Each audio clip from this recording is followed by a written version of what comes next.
Buenos días. Vamos a comenzar esta jornada dentro del plan de dinamización de comercio, financiado por el Ministerio y promovido por Cámara de España, Consejo Andaluz de Cámara y desarrollado por FAEL, que son la Asociación y Federación Andaluza de Electrodomésticos y Equipamiento del Hogar.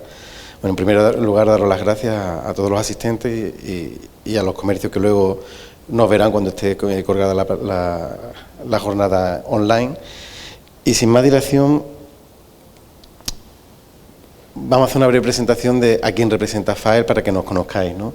Algunos ya me conocéis de mi etapa anterior. Yo hasta 2016 pues estaba en la Confederación de Comercio, entre otras áreas dirigía la red de centros comerciales abiertos, era director de proyectos a nivel regional y muchos de vosotros pues ya incluso aquí he estado en Baeza dando charlas pues hace ya mucho tiempo. Yo era más alto, más delgado, con más pelo, pues desde los orígenes del centro comercial abierto, ¿no? De hecho, desde el año 98 hasta 2016 estuve en lo que era la Confederación de Comercio y como director de proyectos. FAEL aglutina a 2.400 comercios en Andalucía. Fundamentalmente el núcleo duro son tiendas de electrodomésticos, pero antes de la pandemia, unos años antes, por demanda de servicios que recibíamos también de otras tiendas que venden electrodomésticos, pero en menor porcentaje, informática, ferretería, instaladores, etcétera, ampliamos el abanico. Actualmente son 2.400 asociados en unos 500 municipios de Andalucía, pero seguimos creciendo en esas nuevas áreas que comentamos de otras actividades de comercio y servicio en el ámbito local, relacionados con productos también, venta de PAE, servicios técnicos, etcétera. En más de un 80% de los asociados están en entornos urbanos, sean centros comerciales abiertos o asociaciones locales, con lo cual están plenamente identificados con el comercio local. Esto para que cuando luego tengáis tiempo, pero un breve ejercicio, vamos a hacer un ejercicio de coaching, que está tan en moda ahora, y sería una reflexión que cada uno hiciera una puntuación en el tiempo, de 0 a 10, 10 sería excelente y menos 10 sería un año malo, ¿no? Que año a año fuéramos poniendo una puntuación. La pandemia, pues para algunos sectores fue bien, otros mal, para algunos fue mal al principio y muy bien después. Bien, con eso tendríamos una proyección de cuál ha sido la trayectoria de nuestro negocio en los últimos años. Y se trata que en esta jornada pensemos hacia dónde queremos ir en el futuro. Otros antecedentes del comercio local, la red de centros comerciales abiertos, en la cual yo comentaba que estuve implicado, los stewards, que en la provincia de Jaén se llamaban los chaquetas granate, etcétera. Ha habido muchos proyectos de fomento del comercio local, pero es cierto que las crisis, al menos a nivel organizativo, a nivel regional, se ha debilitado. Es importante que entre todos cooperemos para fortalecer el comercio local, que es vital para el desarrollo local de los municipios. A nivel europeo, ¿qué ocurre? A nivel europeo, yo tuve la oportunidad de estar en 2018-2019 en la elaboración de un libro blanco en Bruselas para la revitalización del comercio local. Es decir, el comercio local tiene dificultades no solamente en España, sino en todo el ámbito de la Unión Europea, y ahí surgían temas como hay que combatir el dumping fiscal o el dumping medioambiental. Es decir, todos tenemos que jugar con las mismas reglas, y el tema fiscal es importante porque yo sería partidario que hubiese una armonización, pero a la baja, ¿no? Hoy hay determinados marketplaces, etcétera, que tributan en otros países y al final hay una diferencia de 15-20%, pero porque jugamos con reglas distintas. Ahí la Unión Europea tendrá que hacer algo, y mientras que lo hace, que eso va lento y requiere consenso y es complicado, sí, pues las administraciones locales, autonómicas, nacionales tendrán que compensar al comercio local para incentivar y corregir esos desajustes que tiene el mercado. ¿Qué vemos en estos mapitas? Para terminar con los antecedentes, en la esquina superior izquierda está una imagen del censo de centros comerciales abiertos, tenga o no reconocimiento jurídico por la Junta de Andalucía, que se hizo hace más de una década. A la derecha, en la parte superior, es la distribución poblacional de Andalucía. Hay, aunque se ve pequeñito, pero hay una altísima correlación. Es decir, ¿qué es ante el huevo o la gallina? ¿Qué es ante la población o el comercio? ¿Sabéis cómo surgieron muchas de las ciudades? Por ejemplo, en la antigua ruta de la seda, terminaban en la zona de Flandes. ¿Sabéis cuál es la distancia media entre dos municipios en Flandes, aún en la actualidad? La distancia media entre los municipios en esa zona es un día de viaje, pero ¿sabéis en qué medio de locomoción? Una caravana tirada por mulas. Es decir, venían las mercancías, había algunos establecimientos, pero la población vivía diseminada, se viajaba por el día en caravana, cuando anochecía se asentaba, donde se asentaba venía la población diseminada para comprar, hacer comercio, y ese fue el origen de muchas plazas sobre las cuales luego se fueron construyendo ciudades. Si nos vamos a la parte de Estados Unidos, conforme vamos de la costa este a la costa oeste, ¿sabéis cuál es la distancia media? Hay una altísima correlación entre dos ciudades. Un día de viaje, pero ¿en qué medio de locomoción? El tren de vapor. Se viaja por el día y bueno, como vemos en las películas, se pone el casino, etcétera, y al final termina viendo una ciudad. Luego, ¿qué es ante el comercio o la población? Digo, pues un mix. Es importante tenerlo en cuenta porque es vital para el conjunto de la sociedad. En la esquina inferior derecha, la distribución del comercio adherido a FAEL.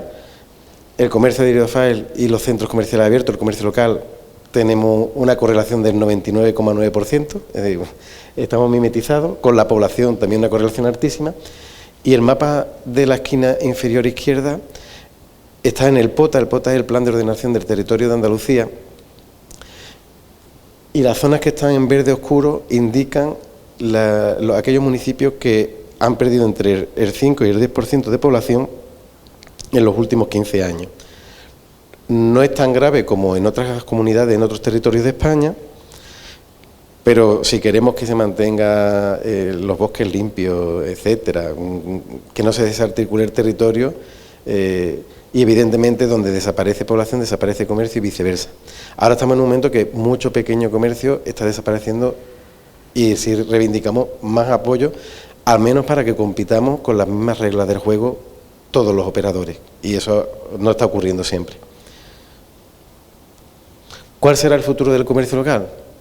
Yo sí soy optimista y pienso que tenemos futuro, pero tendremos que también hacer algunas cosas diferentes si el entorno cambia, y también tendremos que reivindicar que las reglas del juego sean justas y no haya competencia desleal. Y este proyecto trata de hacer una pincelada de que cada comercio hagamos una autorreflexión de en qué punto estamos, mirando hacia el futuro, y aquello que esté bien, pues lo que lo mantengamos, nuestros puntos fuertes los mantengamos, y aquellos que sean mejorables, pues tengamos una reflexión y con una idea de mejora continua. Nos centraremos en 10 puntos para la sostenibilidad del comercio, pero para que un comercio sea sostenible, lo primero es que tiene que ser, desde el punto de vista económico-financiero, viable. Si una empresa no existe, que no se me interprete mal, ponerme un pin de colores aquí no sirve de nada. Y si lo hacemos bien, todo lo que está vinculado al tema medioambiental debe suponer ahorro de costes o incluso oportunidad de negocio. Al final un comercio tiene que tener rentabilidad, si no, no es viable. Y en los temas de sostenibilidad medioambiental también tiene que ser viable desde el punto de vista económico-financiero, si no, no va a funcionar nunca. El segundo ejercicio de reflexión, que lo comento brevemente, pero esto estará colgado online, sería, ¿qué podemos sacar de este proyecto, de estas píldoras formativas, de la autoevaluación que podemos hacer, que la podemos ir repitiendo progresivamente? Lo primero es, ¿qué nos llevamos de esta sesión o qué nos llevamos de este proyecto?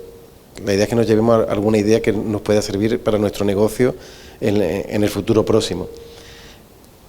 ¿Cómo vemos la situación de nuestro negocio? Hemos hecho antes una reflexión de la línea del tiempo. Se trataría de ver cómo es la evolución, si vamos para arriba, para abajo, nos mantenemos, que pensemos un poco hacia el futuro, hacia dónde vamos, teniendo en cuenta, hay cosas que no controlamos, el entorno no lo podemos controlar, pero nosotros sí podemos controlar muchas variables de lo que hace nuestra empresa, evidentemente teniendo en cuenta el entorno. Bueno, hagamos una pequeña reflexión sobre ello, cómo queremos ver nuestro negocio en el futuro, y aquí tenemos pues muchas casuísticas. Hay asociados que se van a jubilar pero no tienen relevo generacional, hay otros que sí, hay negocios que son rentables sin relevo generacional y va a cerrar siendo un negocio rentable, y hay negocios que no son rentables y a lo mejor sí tendría un relevo generacional, pero a lo mejor no tiene la ubicación adecuada o tiene que mejorar un poquito en digitalización, etcétera. Y por último, ¿qué objetivo tiene el futuro y qué vamos a hacer para conseguirlo? Estas preguntas que planteo ahí, se trata de periódicamente irlos revisando. El planteamiento es cíclico para un procedimiento de mejora continua, empezando con lo sencillo, pero ir progresando a temas más complejos. En el folleto que tendréis aquí físicamente y en la página web colgado, tiene 10 QR y en lo que se ve pequeñito son fichas resumen, ¿no? La primera es la esencia de la normativa comercial, pues si vas a tener una inspección, lo básico que cualquier persona que esté atendiendo en un comercio tiene que atender. Entrando en la web se puede ampliar esa información.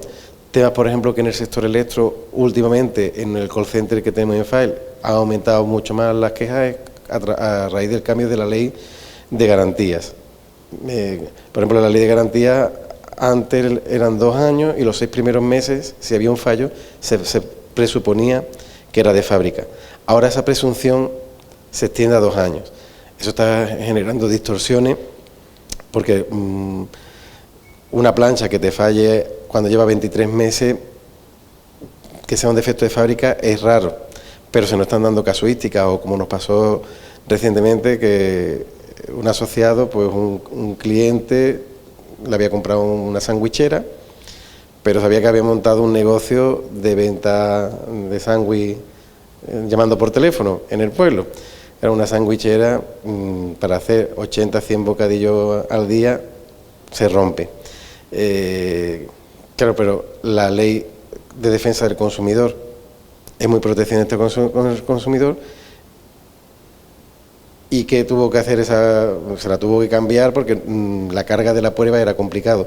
Pero ahí la realidad es que, y demostrar eso era complicado. También cuando en el pueblo se conocen todos y dicen no lo voy a denunciar. Pero hay casuísticas en las cuales no tiene sentido alargar tanto la vida del producto y que esa responsabilidad recaiga luego sobre la tienda, porque hay fabricantes que responden y otros que no. Ahí yo creo que hay que hacer una reflexión en las administraciones a futuro, pero también temas de horario, temas, las bolsas de plástico, etcétera. Es un resumen básico de las reglas del juego respecto a la normativa de comercio interior. El segundo punto sería la rentabilidad y solvencia del negocio, es decir, un negocio es viable si es rentable. Muchas veces confundimos en empresas que son unipersonal, una persona que es autónoma y trabaja, su sueldo, su salario mensual no sería el beneficio. Una empresa tiene que dar para pagar el salario y luego el beneficio. Si temporalmente no lo da, pero que al menos no tengamos pérdida. Sí detectamos en mucho pequeño comercio que sería bueno, hay un porcentaje alto que sí tienen una contabilidad analítica y sí tienen medida beneficio por líneas de negocio, pero detectamos todavía muchos comercios que a lo mejor tributan por módulo y hay líneas de productos que cuando hemos hecho un pequeño análisis personalizado estaban vendiendo a pérdida sin saberlo, porque no es que lo he comprado a 20 y lo vendo a 25. ¿Cuánto tiempo lo has tenido en el almacén? ¿Cuánta manipulación? ¿Cuántos costes indirectos? Entonces, los ingresos tienen que ser superiores a los gastos. Esto que es muy sencillo, nos estamos encontrando empresas que están cerrando, que sin darse cuenta hay líneas de negocio, hay productos que a lo mejor no les interesa vender. Y la solvencia. La solvencia básicamente es que cuando vienen los vencimientos de los pagos tengamos liquidez para pagarlo. Podemos ser muy rentables, pero si nos pagan muy tarde y nos viene el pago del IVA y no le pagamos a Hacienda, tenemos un problema. Omnicanalidad y digitalización. Históricamente hemos atendido desde el punto de venta, pero hoy el sistema, la digitalización y el cambio de los gustos de los consumidores nos hace tener un enfoque más amplio. Muchas veces escuchamos a los gurús, pues que si tener una tienda online, etcétera. Normalmente el comercio local, una zapatería, habrá uno que pueda vender zapatos en medio mundo, pero lo normal para el 90 y tantos % de los casos es que en tu área de influencia te comuniques con tus clientes con otras alternativas, no solamente el escaparate, el boca a boca. Yo tengo niños mellizos de 15 años. Mis hijos no se entienden con los comercios de la zona igual que yo. De hecho, ellos en el comercio local pues están en redes sociales y si se va a comprar un chándal y ya ha llegado tal, no se entera porque pase por delante de la tienda, además, se entera porque yo no me entero cómo se enteran ellos, sé que se enteran por redes sociales, pero en la pirámide poblacional tenemos que adaptar nuestro canal de comunicación dentro de nuestra área de influencia y para eso no hace falta tener una web que sea un Ferrari. Muchas veces tratan de vendernos como café para todos, una pasarela. Tenemos casos de éxito de asociados que con un canal de WhatsApp, una página, y muchas veces no les ha hecho falta ni pasarelas de pago, con un medios de pago alternativos, dice, no necesitamos tener pero sí necesitamos tener canales que sean eficientes para la población objetivo de nuestra área de influencia. Después un tema importante que pasa en muchos municipios, el esquema superior de la derecha. Por ejemplo, eso es un municipio de Andalucía, donde hace 30 años el círculo superior era donde se encontraba la densidad comercial, mercado de abastos, el ambulatorio, no sé cuánto, todo el tejido comercial en torno al... Hoy en día ahí prácticamente no hay nada. Está un mercado, pero que es más restaurante, es una zona turística, las tiendas y queda un pequeño supermercado. ¿Por qué? Porque la población ha crecido, se han desplazado los centros de atracción hacia el eje que es esa especie de elipse roja, ¿no? Hay locomotoras de supermercados, etcétera. Los asociados que teníamos allí, que siguen funcionando, se han desplazado a esta zona. ¿Qué ocurre muchas veces al pequeño comercio? Que igual no tiene capacidad. El local es en propiedad, lo puede vender o no. Tenemos asociados que vendió o alquiló, no recuerdo, el local y donde estaban antes, pues ahora hay una tienda de souvenir, porque es una zona de tapeo, turismo y visitada por las iglesias, el patrimonio que es la zona, y alquilar un local en la zona de afluencia turística, es decir, ¿dónde está nuestra ubicación? Porque tenemos que adaptarnos.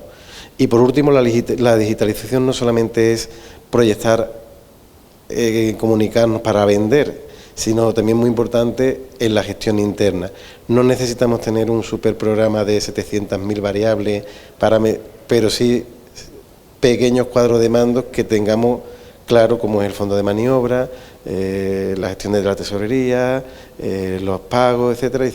Y hay herramientas muy asequibles hoy en día, muy sencillas y que nos permitirían tener un control de gestión, que eso ayudaría a muchas empresas pequeñitas que hoy en día no tienen esa información. Y después hay otros elementos jurídicos que aquí también hay una reivindicación a las administraciones que si lo hacemos más sencillo es mejor, que menos burocracia, pero bueno, tema de protección de datos, tema de prevención de riesgos laborales, hay tanto con la Asociación de Comercio del Centro Comercial Abierto de Baeza, con Avis, con FAEL, con muchas, aportamos, tenemos convenios para cumplir la normativa y que al menos no nos caiga una sanción, o temas como lo que comentamos antes de comenzar del Verifactus.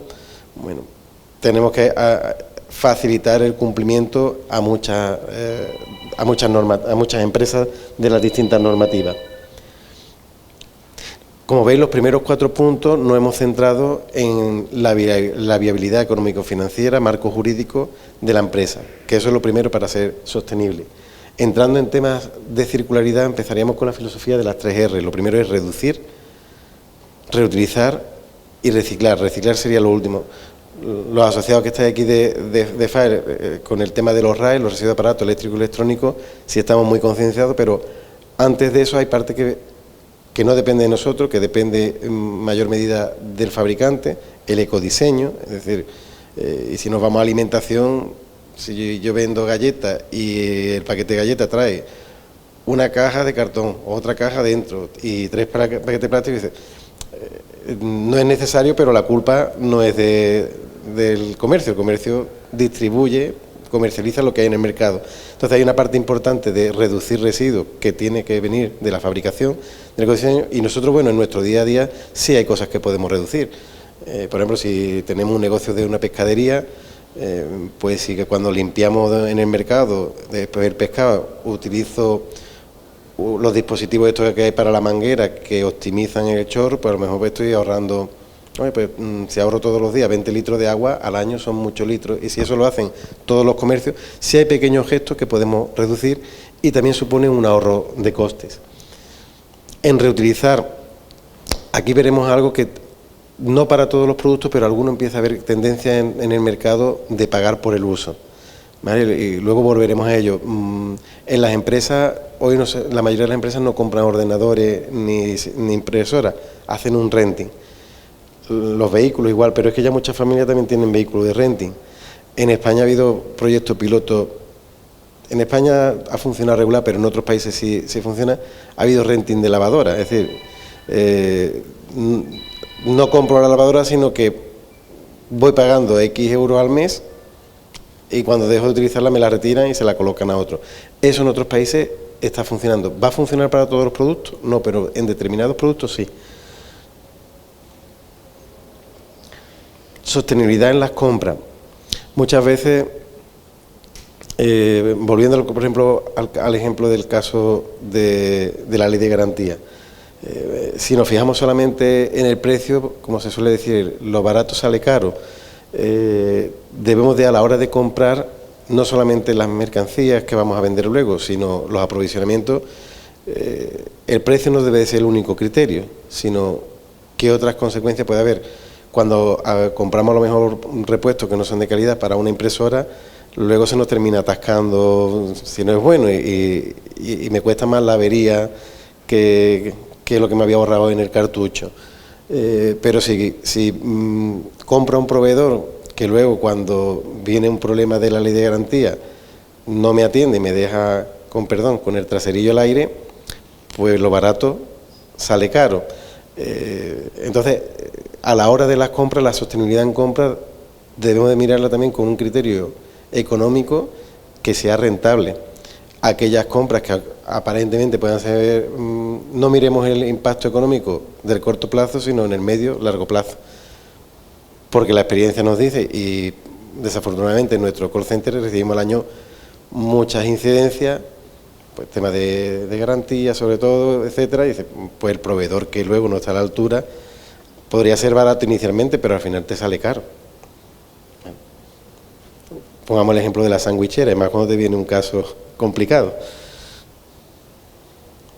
La servitización, este sería un punto muy importante. La servitización es sostenibilidad en las ventas y en las posventas. En temas de informática se ve claro, dice, la vida útil de un ordenador hoy ya no es una. A nivel de empresa, lo compra una gran empresa, luego puede tener 2, 3, 4 vidas útiles. Las impresoras también. El marco europeo, la normativa europea empuja a cambios en los fabricantes para que se alargue la vida del producto. Eso ocurre también, por ejemplo, en los móviles. Los móviles antiguamente le podíamos cambiar la batería, ahora vienen sellados. Para poderle cambiar una batería tiene que hacer un proceso térmico, nadie en su casa lo puede hacer. La normativa está cambiando para que sea más sencillo alargar la vida útil. Ahí, por ejemplo, muchos negocios tienen una oportunidad igual que ocurre en los concesionarios de coche, que la venta el negocio no está tanto en la venta del coche, sino que en el servicio postventa, va a haber productos, no todos, que la monetización se podrá hacer por una servitización. Servitización es todo lo que puedo darle después.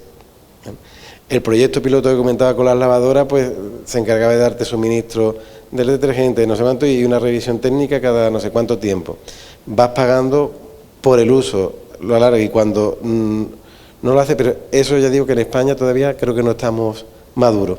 En otros países sí, pero en España el tema de la informática ya sí es una realidad, y incluso en los particulares. Ya hay empresas que para los particulares hacen un renting en las viviendas y pagas cuántas impresoras has hecho, no sé cuánto, y te van mandando los repuestos. Como vienen diseñados, por ejemplo, muchos de los electrodomésticos, con beacons, es decir, y lo puedes poner con el ordenador, puedes saber, ellos saben en origen cuando hay que poner repuesto a la lavadora o lo que fuera, y te van mandando el detergente a casa. Bueno, ahí surgen, todavía es muy incipiente, pero algunas líneas de negocio se ve.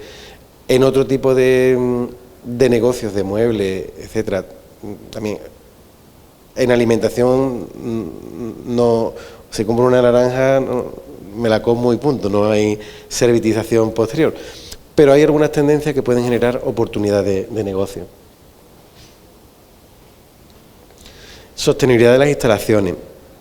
Lo que decía es de perogrullo, pero cuando hablamos con los asociados a lo largo del tiempo, muchas veces surgen problemas. No hemos hecho un adecuado mantenimiento de las instalaciones. Podemos poner el típico ejemplo de fontanería, el grifo que empieza a gotear. Si cuando está goteando compramos la cintita que nos cuesta 50 céntimos y lo cambiamos, pues la reparación son 50 céntimos y 3 minutos.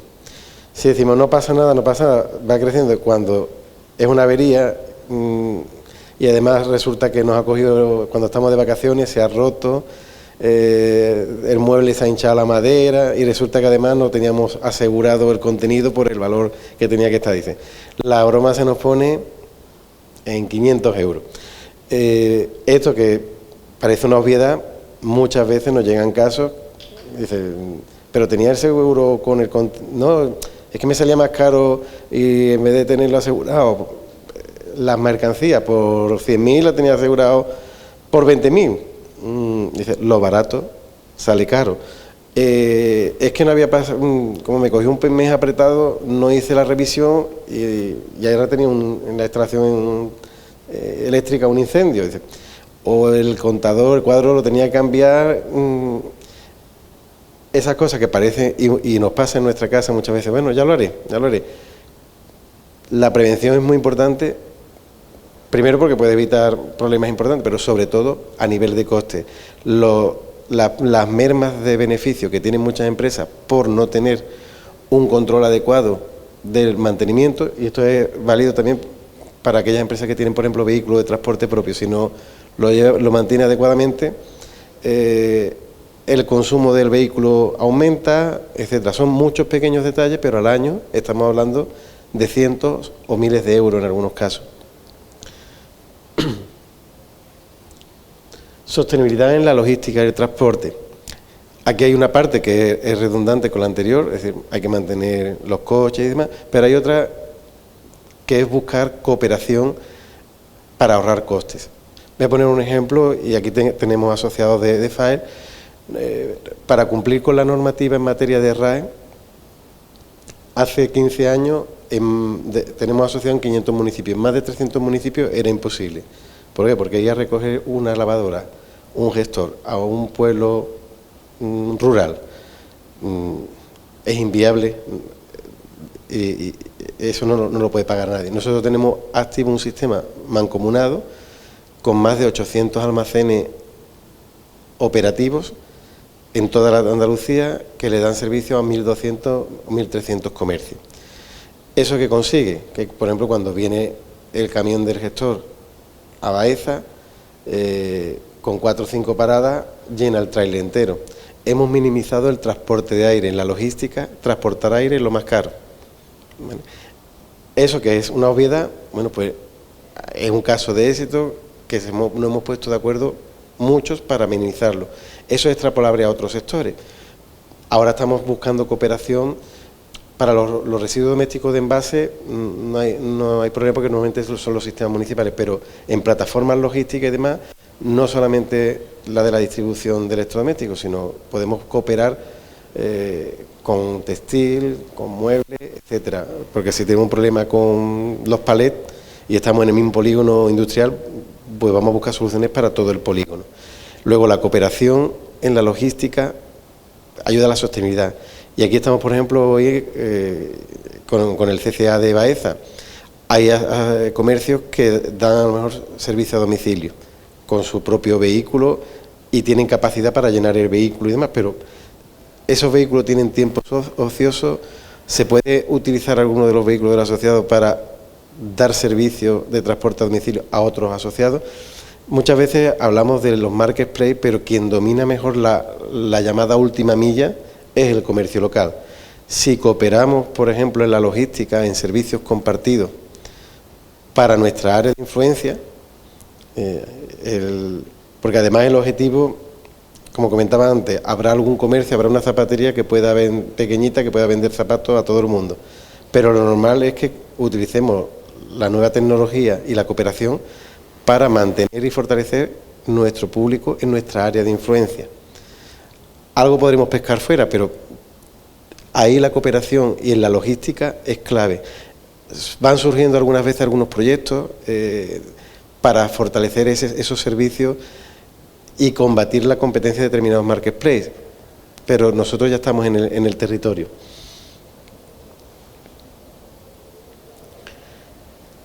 Y llegaríamos ahora al apartado 10, que sería la gestión propiamente de residuos.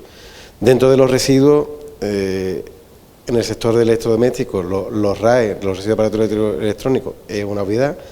Hay algunos que son peligrosos, por ejemplo, los que tienen gases fluorados, etcétera, hay un cumplimiento normativo que es complejo. Sí volvemos a pedirle a la Administración que no burocratice más. El Ministerio este año está introduciendo normas que lo complican aún más y federaciones como FAER tratan de simplificarlo a los asociados, pero en tema de envases también se ha complicado y hay que buscar soluciones. Y aquí, ¿cuál es la opción? Normalmente, salvo empresas que tengan mucho volumen o de aquellos residuos que se gestionen con los servicios municipales, la gestión individualizada va a ser complicada. Es importante que cooperemos, no solamente dentro de un sector, sino entre distintas asociaciones, para buscar economías de escala, porque eso al final reduce el coste, y si reducimos el coste, defendemos que haya margen.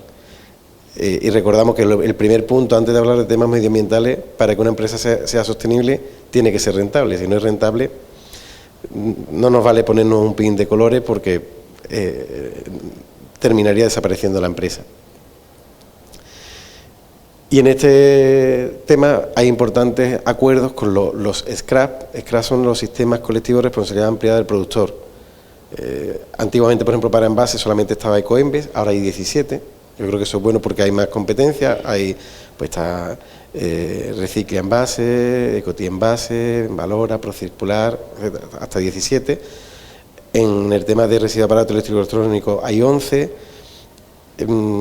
Tenemos problemática, por ejemplo, con los colchones. Colchones todavía no es un scrap, pero sería necesario. Los colchones es un problemón para gestionarlo, y hay normativa europea que no tienen que terminar en vertedero, y bueno, al final solamente hay que haga el tratamiento integral de los colchones en España. Si no me equivoco, solamente hay una en Puerto Llano, y creo que tiene capacidad para 200.000 colchones. Si vemos la vida útil, y aquí hay gente que me puede corregir, un colchón, si tiene de vida 10 años, tenemos casi 50 millones de habitantes en España y tenemos turistas, cerca de 100 millones que vienen de fuera, más el turismo interior. España necesitaría reciclar al año, no sé, 10 millones de colchones al año. Luego nos falta capacidad para poderlo gestionar adecuadamente. Por mucho que pongan la normativa, ¿qué hacemos? Tenemos problemas como cuando hace 15 años decíamos, es imposible. El mercado no va a recoger una lavadora solo a un pueblo perdido en la montaña, ¿no? Entonces hay que dar muchas cosas por hacer, y los SCRAS, los sistemas colectivos de responsabilidad, tienen que avanzar más para dar esas soluciones. Y ya terminando, y esto se trata que luego cada uno, pues, en el negocio o en su casa, cuando tenga un hueco, le dé una reflexión, es decir, ¿de qué me sirve esta jornada, esta reflexión, estas píldoras formativas? ¿Qué puedo hacer para mejorar en mi negocio? Y lo segundo, ¿qué vamos a hacer, no? En esto, algunos ya lo habéis hecho, entrando en la página comercioverdilocal.com está el modelo de autocuestionario. Es sencillo, es una filosofía que se irá complicando poco a poco, pero al final se obtiene una puntuación y se tiene haciendo el símil con la etiqueta energética, pero en vez de llegar hasta la G lo hemos dejado en la D. El que lo tenga todo muy bien tendrá la categoría A y el que lo tenga regular mal, la categoría D. Lo normal es que la mayoría de los test están saliendo entre B y C.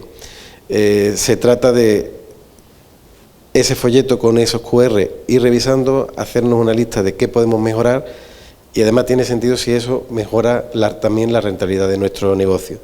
La idea de este proyecto es seguir creciendo y luego lo iremos complementando con otros proyectos concretos.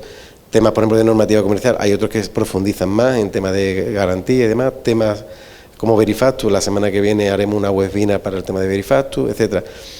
Se trata de una línea de trabajo que nos permita tener una visión global 360 grados de las áreas de mejora dentro del negocio y empezando la sostenibilidad porque tiene que ser rentable el comercio.